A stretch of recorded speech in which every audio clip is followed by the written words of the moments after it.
ਅੱਜ ਵੀ ਮੈਂ ਆਪਣੀ ਧੀ ਨੂੰ ਆਵਾਜ਼ਾਂ ਮਾਰ ਰਹੀ ਸੀ।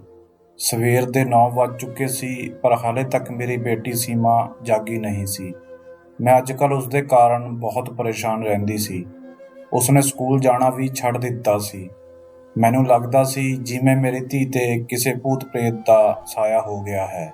ਇਸ ਤੋਂ ਪਹਿਲਾਂ ਉਹ ਹਮੇਸ਼ਾ ਮੇਰੇ ਨਾਲ ਹੀ ਸੋਇਆ ਕਰਦੀ ਸੀ, ਪਰ ਕੁਝ ਦਿਨਾਂ ਤੋਂ ਉਹ ਅਲੱਗ ਕਮਰੇ ਵਿੱਚ ਸੋ ਰਹੀ ਸੀ। ਬਲਕਿ ਕੁਝ ਮਹੀਨਿਆਂ ਤੋਂ ਮੈਨੂੰ ਲੱਗਦਾ ਸੀ ਕਿ ਮੇਰੀ ਬੇਟੀ ਮੈਥੋਂ ਕੁਝ ਲੁਕੋ ਰਹੀ ਹੈ। ਮੈਂ ਸਵੇਰੇ ਵੀ ਜਦੋਂ ਉਸਦਾ ਦਰਵਾਜ਼ਾ ਖੜਕਾਉਂਦੀ ਤਾਂ ਉਹ ਦਰਵਾਜ਼ਾ ਬਹੁਤ ਦੇਰ ਨਾਲ ਖੋਲ੍ਹਦੀ ਅਤੇ ਘਬਰਾਈ ਹੋਈ ਹੁੰਦੀ। ਅੱਜ ਵੀ ਮੈਂ ਉਸਦਾ ਦਰਵਾਜ਼ਾ ਖੜਕਾ ਕੇ ਥੱਕ ਗਈ ਸੀ। ਜਦੋਂ ਮੈਂ ਆਵਾਜ਼ ਲਗਾਈ ਤਾਂ ਉਸਨੇ ਬਹੁਤ ਦੱਬੀ ਜਿਹੀ ਆਵਾਜ਼ ਕੱਢੀ। ਦਰਵਾਜ਼ਾ ਖੋਲ੍ਹਿਆ ਤਾਂ ਚਿਹਰੇ 'ਤੇ ਅਜੀਬ ਜਿਹੇ ਭਾਵ ਸਨ ਅਤੇ ਬਹੁਤ ਪਰੇਸ਼ਾਨ ਲੱਗ ਰਹੀ ਸੀ। ਮੇਰੀ ਨਜ਼ਰ ਜਦੋਂ ਉਸਦੇ ਪੈਰ 'ਤੇ ਪਈ ਤਾਂ ਮੈਂ ਦੰਗ ਰਹਿ ਗਈ, ਕਿਉਂਕਿ ਉਹ ਬਹੁਤ ਅਜੀਬ ਜਿਹੇ ਢੰਗ ਨਾਲ ਖੜੀ ਸੀ, ਜਿਵੇਂ ਉਹ ਕਿਸੇ ਤਕਲੀਫ ਵਿੱਚ ਹੋਵੇ। ਅੱਜ ਬਹੁਤ ਟਾਈਮ ਦੇ ਬਾਅਦ ਮੇਰੀ ਨਣਦ ਕੁਲਵਿੰਦਰ ਵੀ ਸਾਡੇ ਘਰ ਆਈ ਸੀ। ਉਹਨਾਂ ਦੇ ਵਿਆਹ ਨੂੰ 25 ਸਾਲ ਹੋ ਗਏ ਸੀ। ਹਾਲੇ ਤੱਕ ਉਹਨਾਂ ਦਾ ਪੇਕੇ ਘਰ ਆਉਣਾ ਜਾਣਾ ਉਵੇਂ ਦਾ ਉਵੇਂ ਹੀ ਸੀ। ਮੈਨੂੰ ਡਰ ਸੀ ਕਿ ਕਿਤੇ ਮੇਰੀ ਬੇਟੀ ਉਹਨਾਂ ਦੇ ਸਾਹਮਣੇ ਨਾ ਆ ਜਾਵੇ, ਅਤੇ ਜੇ ਕਿਤੇ ਇਸੇ ਹਾਲਤ ਵਿੱਚ ਆ ਗਈ ਤਾਂ ਮੇਰੀ ਨਣਦ ਜ਼ਰੂਰ ਕੋਈ ਨਾ ਕੋਈ ਗੱਲ ਕਰੇਗੀ। ਉਸਨੂੰ ਤਾਂ ਬਸ ਗੱਲ ਕਰਨ ਦਾ ਬਹਾਨਾ ਚਾਹੀਦਾ ਹੁੰਦਾ ਹੈ। ਉਦੋਂ ਹੀ ਮੇਰੀ ਨਣਦ ਨੇ ਪਿੱਛੇ ਤੋਂ ਆਵਾਜ਼ ਦਿੱਤੀ, "ਜੀਤੋ, ਤੇਰੀ ਧੀ ਸਾਹਮਣੇ ਨਹੀਂ ਆ ਰਹੀ, ਕੀ ਗੱਲ ਹੈ? ਕਿੰਨਾ ਸਮਾਂ ਬੀਤ ਗਿਆ ਹੈ?" ਮੈਂ ਆਪਣੀ ਭਤੀਜੀ ਨਾਲ ਨਹੀਂ ਮਿਲੀ। ਉਹ ਆਪ ਹੀ ਮੇਰੇ ਕੋਲ ਆ ਕੇ ਖੜੀ ਹੋ ਗਈ। ਉਸ ਸਮੇਂ ਮੇਰੀ ਬੇਟੀ ਥੋੜ੍ਹਾ ਘਬਰਾ ਗਈ। ਮੈਂ ਉਸਨੂੰ ਬਾਹਰ ਆਉਣ ਲਈ ਕਿਹਾ ਤਾਂ ਲੰਗੜਾ ਕੇ ਚੱਲਣ ਲੱਗੀ। ਇਹ ਦੇਖਦੇ ਹੀ ਮੇਰੀ ਨਣਦ ਨੇ ਮੂੰਹ 'ਤੇ ਹੱਥ ਰੱਖ ਲਿਆ। "ਜੀਤੋ ਭੈਣ, ਇੰਨੀ ਕੁ ਉਮਰ ਵਿੱਚ ਅਜਿਹਾ ਕੀ ਹੋਇਆ?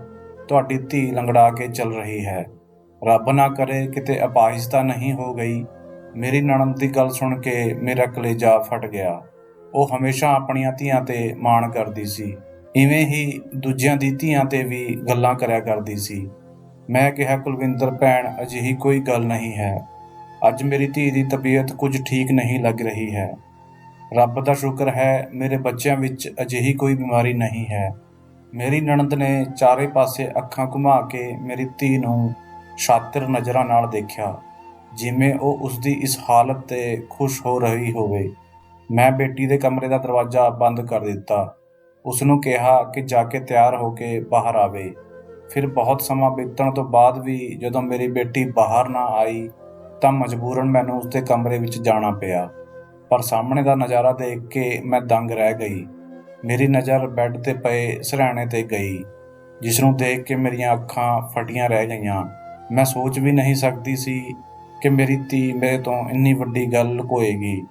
ਪਰ ਉਸ ਸਮੇਂ ਮੇਰੀ ਨਣਦ ਮੈਨੂੰ ਆਵਾਜ਼ਾਂ ਮਾਰ ਰਹੀ ਸੀ, ਇਸ ਲਈ ਮੈਂ ਚੁੱਪ ਹੋ ਗਈ। ਮੈਂ ਆਪਣੀ ਬੇਟੀ ਨਾਲ ਕੋਈ ਸਵਾਲ ਜਵਾਬ ਨਹੀਂ ਕੀਤਾ। ਮੇਰੀ ਬੇਟੀ ਬਾਥਰੂਮ ਵਿੱਚ ਤਿਆਰ ਹੋ ਰਹੀ ਸੀ। ਥੋੜ੍ਹੀ ਦੇਰ ਬਾਅਦ ਉਹ ਬਾਹਰ ਆਈ ਤਾਂ ਉਸਨੇ ਬਹੁਤ ਹੀ ਵਧੀਆ ਕੱਪੜੇ ਪਾਏ ਹੋਏ ਸਨ। ਮੈਂ ਇਹ ਕੱਪੜੇ ਦੇਖ ਕੇ ਪਰੇਸ਼ਾਨ ਹੋ ਗਈ। ਜ਼ਾਹਿਰ ਹੈ ਪਹਿਲਾ ਖਿਆਲ ਮੇਰੇ ਦਿਮਾਗ ਵਿੱਚ ਇਹੀ ਆਇਆ ਕਿ ਮੈਂ ਤਾਂ ਇਹ ਕੱਪੜੇ ਆਪਣੀ ਬੇਟੀ ਨੂੰ ਦਿਵਾਏ ਹੀ ਨਹੀਂ ਸਨ।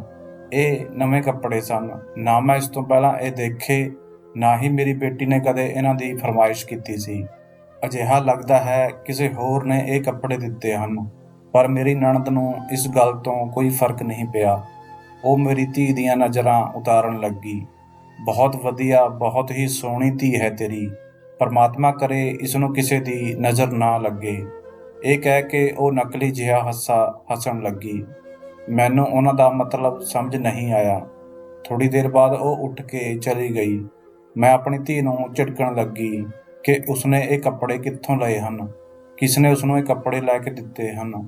ਉਹ ਬੋਲੀ, "ਮੰਮੀ, ਤੁਸੀਂ ਵੀ ਨਾ ਬਸ ਕਮਾਲ ਕਰਦੇ ਹੋ। ਮੈਂ ਕਾਲਜ ਜਾਂਦੀ ਹਾਂ, ਮੇਰੀ ਇੱਕ ਸਹੇਲੀ ਬਹੁਤ ਅਮੀਰ ਹੈ। ਮੈਂ ਤੁਹਾਨੂੰ ਉਸਦੇ ਬਾਰੇ ਵਿੱਚ ਦੱਸਿਆ ਤਾਂ ਸੀ। ਮੇਰੇ ਜਨਮ ਦਿਨ 'ਤੇ ਉਸਨੇ ਮੈਨੂੰ ਇਹ ਕੱਪੜੇ ਗਿਫਟ ਕੀਤੇ ਸਨ। ਠੀਕ ਹੈ, ਪਰ ਤੂੰ ਮੈਨੂੰ ਦੱਸ ਤਾਂ ਦਿੰਦੀ। ਮੈਂ ਜੇਕਰ ਤੇਰੀ ਭੂਆ ਦੇ ਸਾਹਮਣੇ ਤੈਨੂੰ ਪੁੱਛ ਲੈਂਦੀ ਤਾਂ ਕੀ ਹੁੰਦਾ?" ਤਾਂ ਮੇਰੀ ਬੇਟੀ ਨੇ ਮੈਨੂੰ ਖਿਝਦੇ ਹੋਏ ਕਿਹਾ, "ਮੰਮੀ, ਭੂਆ ਇੰਨੀ ਵੀ ਬੁਰੀ ਨਹੀਂ ਹੈ ਜਿੰਨੀ ਤੁਸੀਂ ਬਣਾ ਰੱਖੀ ਹੈ। ਸਾਡੇ ਸਾਰੇ ਮੁਸ਼ਕਿਲ ਹਾਲਾਤਾਂ ਨੂੰ ਸਮਝਦੀ ਹੈ ਉਹ।" ਮੈਂ ਉਸਦੀਆਂ ਗੱਲਾਂ ਸੁਣ ਕੇ ਹੋਰ ਗੁੱਸਾ ਨਹੀਂ ਹੋਣਾ ਚਾਹੁੰਦੀ ਸੀ, ਇਸ ਲਈ ਚੁੱਪਚਾਪ ਆਪਣੇ ਕੰਮਾਂ ਵਿੱਚ ਲੱਗ ਗਈ। ਪਰ ਫਿਰ ਇੱਕ ਅਜੀਬ ਕਿੱਸਾ ਹੋਇਆ। ਉਸ ਦਿਨ ਮੇਰੀ ਬੇਟੀ ਨੇ ਕਾਲਜ ਜਾਣ ਦੀ ਗੱਲ ਨਹੀਂ ਕੀਤੀ, ਬਲਕਿ ਘਰ ਹੀ ਰਹੀ। ਉਹ ਕਹਿਣ ਲੱਗੀ ਕਿ ਅੱਜ ਮੈਂ ਬਹੁਤ ਥੱਕ ਗਈ ਹਾਂ, ਆਰਾਮ ਕਰਨਾ ਚਾਹੁੰਦੀ ਹਾਂ। ਮੇਰੀ ਬੇਟੀ ਘਰ ਦਾ ਕੋਈ ਕੰਮ ਨਹੀਂ ਕਰਦੀ ਸੀ ਜੋ ਉਸ ਨੂੰ ਥਕਾਵਟ ਹੋਵੇ, ਇਸ ਲਈ ਮੈਨੂੰ ਉਸ 'ਤੇ ਸ਼ੱਕ ਹੋਣ ਲੱਗਿਆ ਕਿ ਉਹ ਕਿਉਂ ਥੱਕ ਜਾਂਦੀ ਹੈ। ਸਵੇਰੇ ਉੱਠੀ ਤਾਂ ਉਸ ਦੀ ਹਾਲਤ ਅਜੀਬ ਜਿਹੀ ਸੀ। ਅਗਲੇ ਦਿਨ ਵੀ ਇਹੀ ਹੋਇਆ। ਸਵੇਰੇ 10 ਵਜੇ ਤੱਕ ਉਹ ਸੌਂਦੀ ਰਹੀ, ਜਦੋਂ ਕਿ ਕਾਲਜ ਜਾਣ ਵੇਲੇ ਉਹ ਸਵੇਰੇ 5 ਵਜੇ ਹੀ ਉੱਠ ਜਾਇਆ ਕਰਦੀ ਸੀ। ਪਰ ਹੁਣ ਤਾਂ ਉਸਨੇ ਆਪਣੇ ਹਾਲਾਤ ਹੀ ਬਦਲ ਲਏ ਸਨ। ਉਹ ਰਾਤ ਨੂੰ ਦੇਰ ਤੱਕ ਜਾਗਦੀ ਰਹਿੰਦੀ ਅਤੇ ਸਵੇਰੇ ਵੀ ਲੇਟ ਉੱਠਦੀ।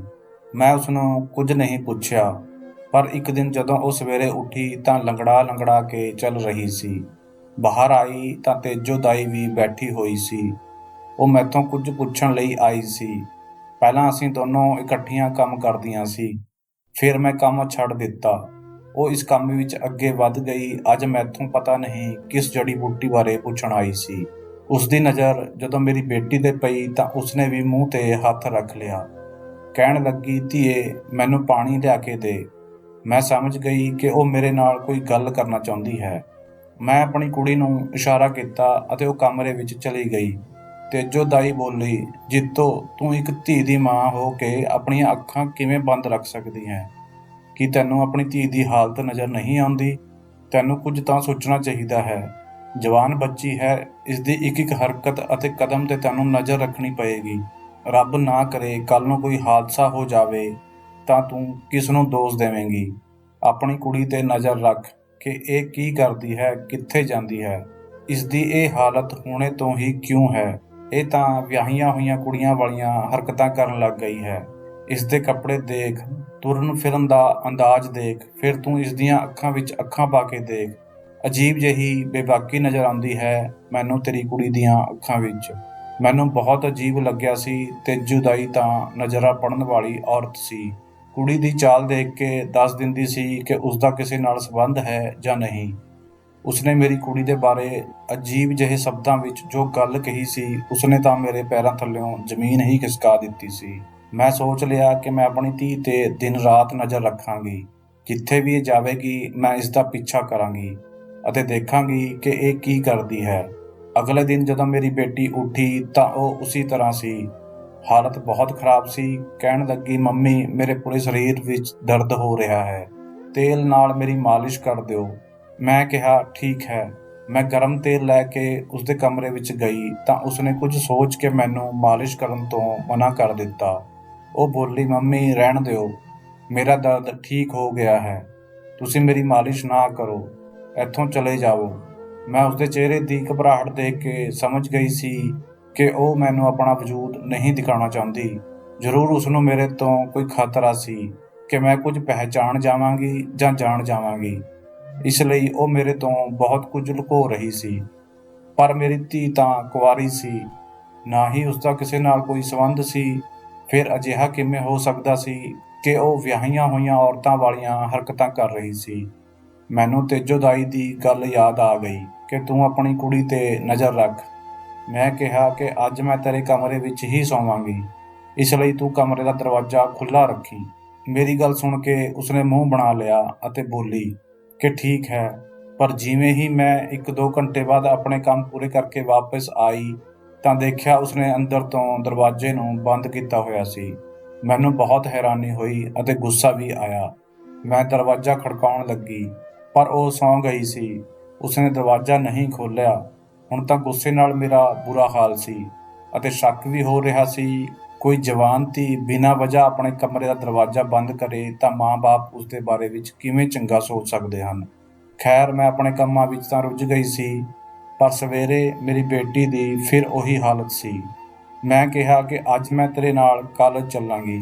ਉਸਨੇ ਕੁਝ ਸਮੇਂ ਤੋਂ ਕਾਲਜ ਜਾਣ ਦਾ ਟਾਈਮ ਵੀ 1-2 ਵਜੇ ਦਾ ਹੀ ਰੱਖਿਆ ਹੋਇਆ ਸੀ। ਪਹਿਲਾਂ ਦੀ ਤਰ੍ਹਾਂ ਉਹ ਸਵੇਰੇ ਉੱਠ ਕੇ ਨਹੀਂ ਜਾਂਦੀ ਸੀ, ਬਲਕਿ ਸ਼ਾਮ ਵਾਲੀ ਕਲਾਸ ਵਿੱਚ ਜਾਂਦੀ ਸੀ। ਉਸਦੀ ਇਹ ਗੱਲ ਵੀ ਮੈਨੂੰ ਪਸੰਦ ਨਹੀਂ ਆਈ ਸੀ ਅਤੇ ਨਾ ਹੀ ਇਸ ਦੀ ਵਜ੍ਹਾ ਸਮਝ ਵਿੱਚ ਆਈ ਸੀ। ਮੈਂ ਸੋਚ ਲਿਆ ਕਿ ਰਾਤ ਨੂੰ ਆਪਣੀ ਬੇਟੀ ਦੇ ਕਮਰੇ ਵਿੱਚ ਸੌਣ ਤੋਂ ਚੰਗਾ ਹੈ ਕਿ ਸਭ ਤੋਂ ਪਹਿਲਾਂ ਕਾਲਜ ਤੱਕ ਉਸਦਾ ਪਿੱਛਾ ਕਰਾਂ। ਕੀ ਪਤਾ ਉਹ ਕਾਲਜ ਪੜ੍ਹਨ ਜਾਂਦੀ ਵੀ ਹੈ ਜਾਂ ਫਿਰ ਮੈਨੂੰ ਝੂਠ ਬੋਲਦੀ ਹੈ। ਉਸ ਦਿਨ ਮੈਂ ਫੈਸਲਾ ਕਰ ਲਿਆ ਆਪਣੀ ਕੁੜੀ ਦਾ ਪਿੱਛਾ ਕਰਨ ਦਾ। 1-2 ਵਜੇ ਜਦੋਂ ਉਹ ਘਰ ਤੋਂ ਚਿਹਰੇ 'ਤੇ ਦੁਪੱਟਾ ਬੰਨ੍ਹ ਕੇ ਨਿਕਲੀ ਤਾਂ ਮੈਂ ਵੀ ਇੱਕ ਕਾਲੀ ਚਾਦਰ ਲਪੇਟ ਲਈ ਅਤੇ ਉਸਦੇ ਪਿੱਛੇ-ਪਿੱਛੇ ਚੱਲ ਪਈ। ਮੈਨੂੰ ਲੱਗ ਰਿਹਾ ਸੀ ਕਿ ਉਹ ਕਿਤੇ ਹੋਰ ਜਾ ਰਹੀ ਹੈ। ਕਾਲਜ ਦਾ ਰਸਤਾ ਤਾਂ ਕੋਈ ਹੋਰ ਸੀ। ਫਿਰ ਉਸਨੇ ਇੱਕ ਰਿਕਸ਼ੇ ਨੂੰ ਰੋਕਿਆ, ਉਸਨੂੰ ਪੈਸੇ ਦਿੱਤੇ ਅਤੇ ਰਿਕਸ਼ੇ ਵਿੱਚ ਬੈਠ ਕੇ ਕਾਲਜ ਚਲੀ ਗਈ। ਮੈਂ ਹੈਰਾਨ ਸੀ ਕਿ ਉਸ ਕੋਲ ਪੈਸੇ ਕਿੱਥੋਂ ਆ ਗਏ। ਮੈਂ ਤਾਂ ਕਦੇ ਉਸਨੂੰ ਪੈਸੇ ਦਿੱਤੇ ਹੀ ਨਹੀਂ ਸਨ। ਮੈਂ ਵੀ ਇੱਕ ਰਿਕਸ਼ਾ ਲਿਆ ਅਤੇ ਉਸਦਾ ਪਿੱਛਾ ਕੀਤਾ। ਪਰਮਾਤਮਾ ਦਾ ਸ਼ੁਕਰ ਸੀ ਕਿ ਉਹ ਕਾਲਜ ਵਿੱਚ ਹੀ ਗਈ ਸੀ। ਉਸ ਤੋਂ ਇਲਾਵਾ ਉਹ ਕਿਤੇ ਨਹੀਂ ਗਈ ਸੀ। ਕਾਲਜ ਕੋਲ ਉਸਨੇ ਰਿਕਸ਼ਾ ਰੋਕਿਆ ਅਤੇ ਅੰਦਰ ਚਲੀ ਗਈ। ਮੈਂ ਵੀ ਉਸਦੇ ਪਿੱਛੇ-ਪਿੱਛੇ ਗਈ। ਮੈਂ ਦੇਖਿਆ ਕਿ ਉਹ ਆਪਣੀ ਕਲਾਸ ਵਿੱਚ ਜਾ ਰਹੀ ਸੀ। ਮੈਨੂੰ ਹੈਰਾਨੀ ਹੋਈ ਸੀ। ਮੈਂ ਸੋਚਿਆ ਕਿ ਚਲੋ ਇੱਥੋਂ ਤੱਕ ਤਾਂ ਮੈਨੂੰ ਕੁਝ ਨਹੀਂ ਮਿਲਿਆ। ਹੋ ਸਕਦਾ ਹੈ ਕਿ ਜੇਕਰ ਮੈਂ ਉਸਦੀ ਪ੍ਰੋਫੈਸਰ ਨਾਲ ਗੱਲ ਕਰਾਂ ਤਾਂ ਸ਼ਾਇਦ ਉਹ ਮੈਨੂੰ ਕੋਈ ਨਾ ਕੋਈ ਇਸ਼ਾਰਾ ਦੇ ਦੇਵੇ। ਮੈਂ ਪ੍ਰਿੰਸੀਪਲ ਦੇ ਕਮਰੇ ਦੇ ਕੋਲ ਹੀ ਮੌਜੂਦ ਸਟਾਫ ਰੂਮ ਵਿੱਚ ਗਈ। ਉੱਥੇ ਇੱਕ ਹੀ ਪ੍ਰੋਫੈਸਰ ਬੈਠੀ ਹੋਈ ਸੀ ਜਿਸ ਦਾ ਨਾਮ ਸੋਨੀਆ ਸੀ। ਮੈਂ ਉਸਨੂੰ ਬਹੁਤ ਦੇਰ ਤੋਂ ਜਾਣਦੀ ਸੀ। ਮੈਂ ਉਸਨੂੰ ਪੁੱਛਿਆ ਕਿ ਤੁਸੀਂ ਹਾਲੇ ਵੀ ਸੀਮਾ ਨੂੰ ਪੜ੍ਹਾਉਂਦੇ ਹੋ? ਉਸਨੇ ਕਿਹਾ ਨਹੀਂ। ਜਦੋਂ ਸੀਮਾ ਸਵੇਰ ਵਾਲੀ ਸ਼ਿਫਟ ਵਿੱਚ ਪੜ੍ਹਦੀ ਸੀ ਉਦੋਂ ਮੈਂ ਉਸਨੂੰ ਪੜ੍ਹਾਉਂਦੀ ਸੀ, ਪਰ ਹੁਣ ਉਹ ਸ਼ਾਮ ਵਾਲੀ ਸ਼ਿਫਟ ਵਿੱਚ ਪੜ੍ਹਦੀ ਹੈ, ਇਸ ਲਈ ਉਸ ਨਾਲ ਗੱਲ ਹੀ ਨਹੀਂ ਹੁੰਦੀ। ਪਰ ਮੈਂ ਤੁਹਾਨੂੰ ਕੁਝ ਦੱਸਣਾ ਚਾਹੁੰਦੀ ਹਾਂ। ਮੇਰੇ ਕੰਨ ਖੜੇ ਹੋ ਗਏ। ਮੈਂ ਕਿਹਾ ਮੈਂ ਕੁਝ ਸੁਣਨ ਲਈ ਹੀ ਤਾਂ ਕਾਲਜ ਆਈ ਹਾਂ। ਜਾਣਨਾ ਚਾਹੁੰਦੀ ਹਾਂ ਕਿ ਮੇਰੀ ਬੇਟੀ ਕਿਸੇ ਅਣਜਾਣੀ ਹਰਕਤ ਜਾਂ ਕਿਸੇ ਮੁੰਡੇ ਦੇ ਚੱਕਰ ਵਿੱਚ ਤਾਂ ਨਹੀਂ ਪੈ ਗਈ। ਤੁਸੀਂ ਮੇਰੀ ਬੇਟੀ ਨੂੰ ਚੰਗੀ ਤਰ੍ਹਾਂ ਜਾਣਦੇ ਹੋ। ਮੈਂ ਇਹ ਗੱਲ ਕਿਸੇ ਹੋਰ ਨੂੰ ਨਹੀਂ ਕਹਿ ਸਕਦੀ ਕਿਉਂਕਿ ਮੇਰੀ ਬੇਟੀ ਦੀ ਇੱਜ਼ਤ ਦਾ ਮਾਮਲਾ ਹੈ। ਮੈਂ ਜਾਣਦੀ ਹਾਂ ਕਿ ਉਸਨੇ ਅਜਿਹਾ ਕੁਝ ਨਹੀਂ ਕੀਤਾ, ਪਰ ਫਿਰ ਵੀ ਮੈਨੂੰ ਉਸਦੀ ਫਿਕਰ ਹੈ। ਮੈਂ ਉਸਦੇ ਬਾਰੇ ਵਿੱਚ ਹਰ ਤਰ੍ਹਾਂ ਦੀ ਜਾਣਕਾਰੀ ਰੱਖਣਾ ਚਾਹੁੰਦੀ ਹਾਂ। ਤੁਸੀਂ ਦੱਸੋ, ਤੁਸੀਂ ਮੇਰੀ ਬੇਟੀ ਦੇ ਬਾਰੇ ਵਿੱਚ ਕੀ ਜਾਣਦੇ ਹੋ? ਮੇਰੀ ਗੱਲ ਸੁਣ ਕੇ ਉਹ ਫਿਕਰਮੰਦ ਹੋ ਗਈ। ਉਸਨੇ ਕਿਹਾ ਮੈਂ ਤੁਹਾਨੂੰ ਸਿਰਫ ਇੱਕ ਹੀ ਗੱਲ ਦੱਸ ਸਕਦੀ ਹਾਂ। ਤੁਹਾਡੀ ਬੇਟੀ ਕਾਲਜ ਵਿੱਚ ਤਾਂ ਅਜਿਹੀ ਕੋਈ ਹਰਕਤ ਨਹੀਂ ਕਰਦੀ, ਪਰ ਕੁਝ ਸਮੇਂ ਤੋਂ ਉਸ ਵਿੱਚ ਅਜੀਬ ਜਿਹੇ ਬਦਲਾਅ ਆਉਣ ਲੱਗੇ ਹਨ। ਉਸਦੀਆਂ ਅੱਖਾਂ ਵਿੱਚ ਨੀਂਦ ਰਹਿੰਦੀ ਹੈ। ਅਜਿਹਾ ਲੱਗਦਾ ਹੈ ਉਹ ਰਾਤ ਨੂੰ ਸੌਂਦੀ ਨਹੀਂ, ਲੰਗੜਾ ਕੇ ਚੱਲਦੀ ਹੈ। ਕਹਿੰਦੀ ਹੈ ਕਿ ਮੇਰੇ ਪੂਰੇ ਸਰੀਰ ਵਿੱਚ ਦਰਦ ਹੋ ਰਿਹਾ ਹੈ, ਬਿਮਾਰ ਹਾਂ, ਛੁੱਟੀ ਦੇ ਦਿਓ। ਪਰ ਇਸ ਸਭ ਤੋਂ ਪਹਿਲਾਂ ਤੁਹਾਡੀ ਬੇਟੀ ਪੂਰੀ ਜ਼ਿੰਮੇਵਾਰੀ ਨਾਲ ਕਾਲਜ ਆਉਂਦੀ ਸੀ ਅਤੇ ਪੜ੍ਹਦੀ ਸੀ। ਜਿੱਥੋਂ ਤੱਕ ਗੱਲ ਹੈ ਕਾਲਜ ਦੀ, ਸਾਡੇ ਕਾਲਜ ਦੇ ਰੂਲ ਬਹੁਤ ਸਖਤ ਹਨ। ਅਸੀਂ ਸਟੂਡੈਂਟਸ ਨੂੰ ਬਾਹਰ ਜਾਣ ਦੀ ਇਜਾਜ਼ਤ ਵੀ ਨਹੀਂ ਦਿੰਦੇ। ਜੇਕਰ ਕੋਈ ਕੁੜੀ ਬਿਨਾਂ ਦੱਸੇ ਕਾਲਜ ਆਉਣਾ ਛੱਡ ਦੇਵੇ ਤਾਂ ਅਸੀਂ ਉਸਦੇ ਮਾਂ-ਬਾਪ ਨੂੰ ਉਸੇ ਦਿਨ ਖਬਰ ਕਰ ਦਿੰਦੇ ਹਾਂ ਕਿ ਤੁਹਾਡੀ ਕੁੜੀ ਅੱਜ ਕਾਲਜ ਨਹੀਂ ਆਈ। ਕਾਲਜ ਵਿੱਚ ਤੁਹਾਡੀ ਬੇਟੀ ਅਜਿਹੀ ਕੋਈ ਹਰਕਤ ਨਹੀਂ ਕਰਦੀ ਜਿਸ ਲਈ ਤੁਹਾਨੂੰ ਪਰੇਸ਼ਾਨ ਹੋਣਾ ਪਵੇ, ਪਰ ਤੁਹਾਨੂੰ ਉਸਨੂੰ ਘਰ ਵਿੱਚ ਦੇਖਣਾ ਚਾਹੀਦਾ ਹੈ ਕਿ ਉਹ ਘਰ ਵਿੱਚ ਕੀ ਕਰਦੀ ਹੈ, ਕਿਵੇਂ ਰਹਿੰਦੀ ਹੈ। ਰਾਤ ਨੂੰ ਤੁਸੀਂ ਉਸਦੇ ਨਾਲ ਉਸਦੇ ਕਮਰੇ ਵਿੱਚ ਹੀ ਸੋਇਆ ਕਰੋ। ਮੈਨੂੰ ਅਜਿਹਾ ਲੱਗਦਾ ਹੈ ਕਿ ਉਹ ਰਾਤ ਨੂੰ ਸੌਂਦੀ ਨਹੀਂ ਹੈ। ਕੀ ਤੁਸੀਂ ਉਸਦੇ ਨਾਲ ਉਸਦੇ ਕਮਰੇ ਵਿੱਚ ਹੁੰਦੇ ਹੋ? ਮੈਂ ਨਹੀਂ ਵਿੱਚ ਸਿਰ ਹਿਲਾ ਦਿੱਤਾ। ਨਹੀਂ ਜੀ, ਉਸਦਾ ਕਮਰਾ ਅਲੱਗ ਹੈ। ਉਹ ਕਹਿੰਦੀ ਹੈ ਮੈਂ ਹੁਣ ਵੱਡੀ ਹੋ ਗਈ ਹਾਂ, ਮੈਨੂੰ ਆਪਣਾ ਸਮਾਨ ਰੱਖਣਾ ਹੁੰਦਾ ਹੈ, ਜਿਸ ਲਈ ਮੈਨੂੰ ਅਲੱਗ ਕਮਰਾ ਚਾਹੀਦਾ ਹੈ। ਤਾਂ ਅਸੀਂ ਉਸਨੂੰ ਅਲੱਗ ਕਮਰਾ ਦੇ ਦਿੱਤਾ। ਮੇਰੀ ਗੱਲ ਸੁਣ ਕੇ ਮੈਡਮ ਨੇ ਆਪਣਾ ਸਿਰ ਫੜ ਲਿਆ ਅਤੇ ਬੋਲੀ, ਇਸ ਉਮਰ ਵਿੱਚ ਬੱਚੀਆਂ ਨੂੰ ਅਲੱਗ ਕਮਰਾ ਨਹੀਂ ਦੇਣਾ ਚਾਹੀਦਾ, ਉਹਨਾਂ ਦੇ ਨਾਲ ਰਹਿਣਾ ਚਾਹੀਦਾ ਹੈ। ਉਹਨਾਂ ਦੀ ਹਰ ਹਰਕਤ 'ਤੇ ਨਜ਼ਰ ਰੱਖਣੀ ਚਾਹੀਦੀ ਹੈ ਤਾਂ ਜੋ ਉਹ ਆਪਣੇ ਮਾਂ-ਬਾਪ ਦੀ ਇੱਜ਼ਤ ਨੂੰ ਮਿੱਟੀ ਵਿੱਚ ਨਾ ਮਿਲਾ ਦੇਣ। ਮੈਂ ਉਸਦੀਆਂ ਗੱਲਾਂ ਸੁਣ ਕੇ ਕੰਬ ਗਈ। ਮੈਂ ਆਪਣੀ ਧੀ ਦੇ ਬਾਰੇ ਵਿੱਚ ਖੋਜਬੀਨ ਕਰ ਲਈ ਸੀ, ਪਰ ਜੋ ਮੈਨੂੰ ਉਸਦੇ ਪ੍ਰੋਫੈਸਰ ਨੇ ਦੱਸਿਆ ਸੀ ਉਸਨੂੰ ਸੁਣ ਕੇ ਮੈਨੂੰ ਉਹ ਸਰਿਆਣੇ ਵਾਲੀ ਗੱਲ ਯਾਦ ਆਉਣ ਲੱਗੀ ਜਿਸ ਦਿਨ ਸਵੇਰੇ ਮੈਂ ਆਪਣੀ ਬੇਟੀ ਦੇ ਕਮਰੇ ਦਾ ਦਰਵਾਜ਼ਾ ਖੋਲ੍ਹਿਆ ਸੀ। ਉੱਥੇ 500 ਦੇ ਨੋਟ ਪਏ ਸਨ, ਪਰ ਉਸ ਵੇਲੇ ਵੀ ਮੈਨੂੰ ਸਮਝ ਨਹੀਂ ਆਇਆ ਸੀ ਕਿ ਉਸ ਕੋਲ ਇੰਨੇ ਸਾਰੇ ਪੈਸੇ ਕਿੱਥੋਂ ਆਏ ਸਨ, ਜਦੋਂ ਕਿ ਮੈਂ ਤਾਂ ਉਸਨੂੰ 100 ਰੁਪਏ ਵੀ ਨਹੀਂ ਦਿੰਦੀ ਸੀ। ਘਰ ਆਉਣ ਤੱਕ ਮੇਰੇ ਦਿਮਾਗ ਵਿੱਚ ਬਹੁਤ ਸਾਰੇ ਸਵਾਲ ਉੱਭਰ ਚੁੱਕੇ ਸਨ। ਮੈਂ ਸੋਚਣ ਲੱਗੀ ਕਿ ਮੇਰੀ ਬੇਟੀ ਇੰਨੇ ਸਾਰੇ ਪੈਸੇ ਕਿੱਥੋਂ ਲੈ ਕੇ ਆਈ, ਉਹ ਕਿਹੜੇ ਕੰਮਾਂ ਵਿੱਚ ਲੱਗੀ ਹੋਈ ਸੀ, ਪਰ ਮੈਂ ਉਸਨੂੰ ਇਹ ਗੱਲ ਸਿੱਧੀ ਨਹੀਂ ਪੁੱਛ ਸਕਦੀ ਸੀ। ਅਗਲੀ ਸਵੇਰ ਆਪਣੀ ਬੇਟੀ ਦੀ ਫਿਰ ਉਹੀ ਹਾਲਤ ਦੇਖ ਕੇ ਮੈਂ ਪੱਕਾ ਇਰਾਦਾ ਕਰ ਲਿਆ ਕਿ ਅੱਜ ਪੂਰਾ ਦਿਨ ਮੈਂ ਉਸਦੇ ਨਾਲ ਰਹਾਂਗੀ ਅਤੇ ਰਾਤ ਨੂੰ ਵੀ ਮੈਂ ਉਸਦੇ ਕਮਰੇ ਵਿੱਚ ਹੀ ਸੌਵਾਂਗੀ।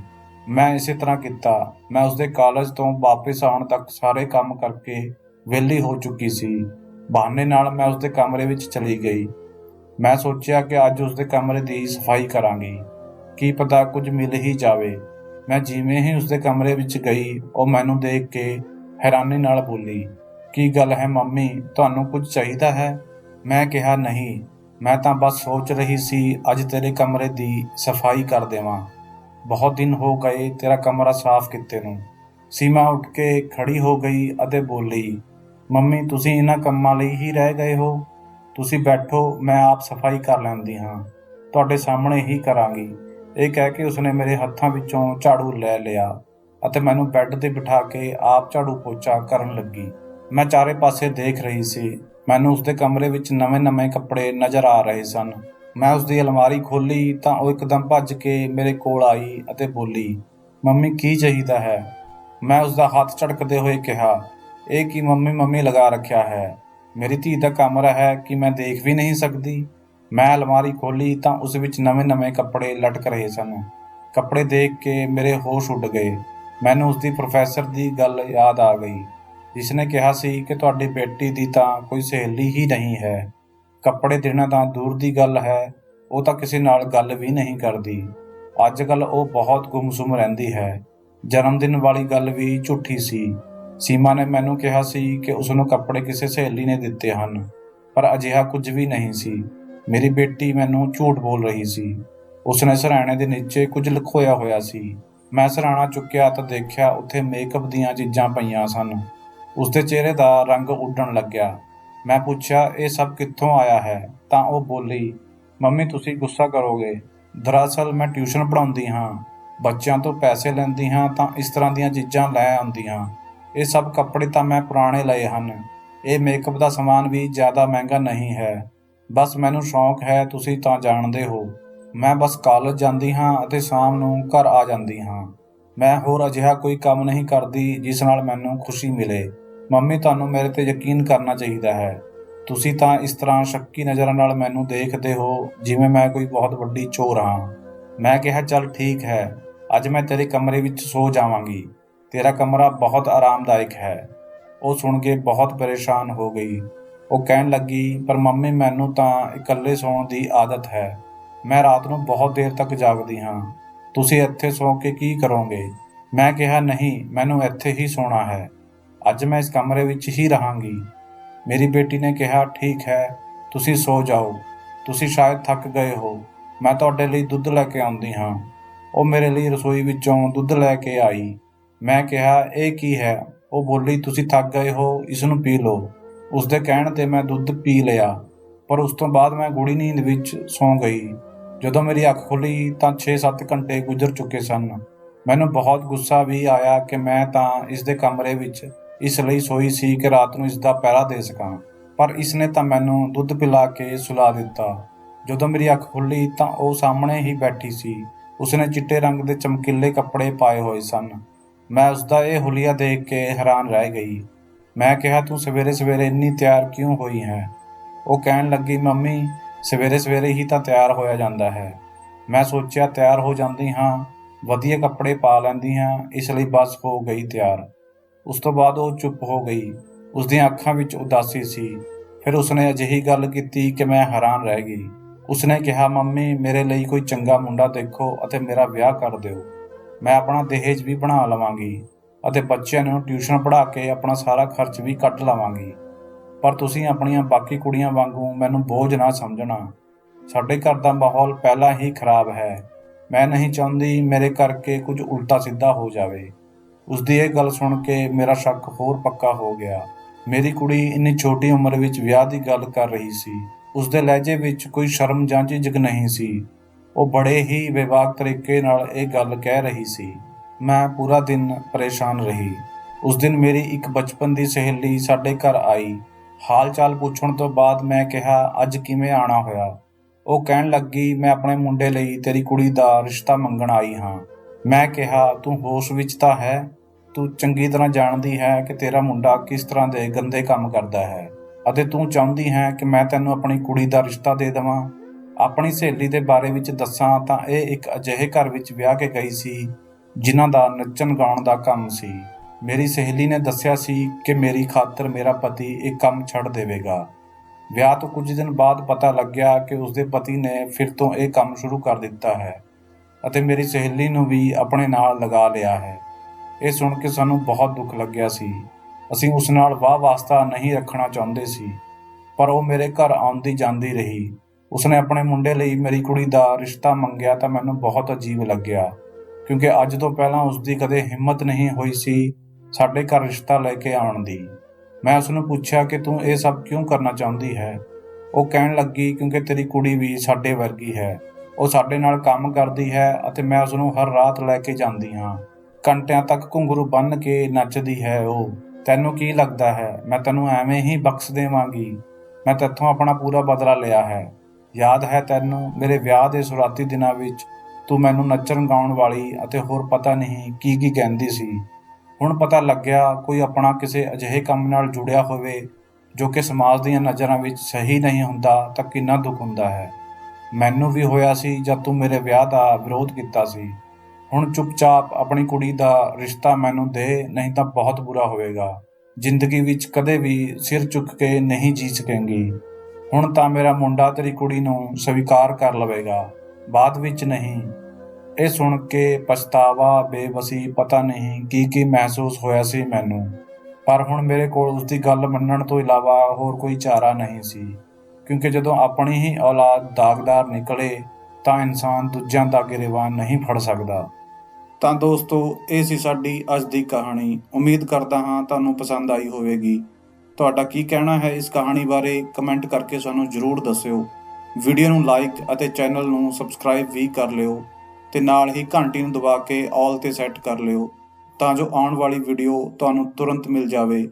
ਮੈਨੂੰ ਦਿਓ ਅਗਲੀ ਵੀਡੀਓ ਤੱਕ ਇਜਾਜ਼ਤ। ਤਦ ਤੱਕ ਲਈ ਧੰਨਵਾਦ।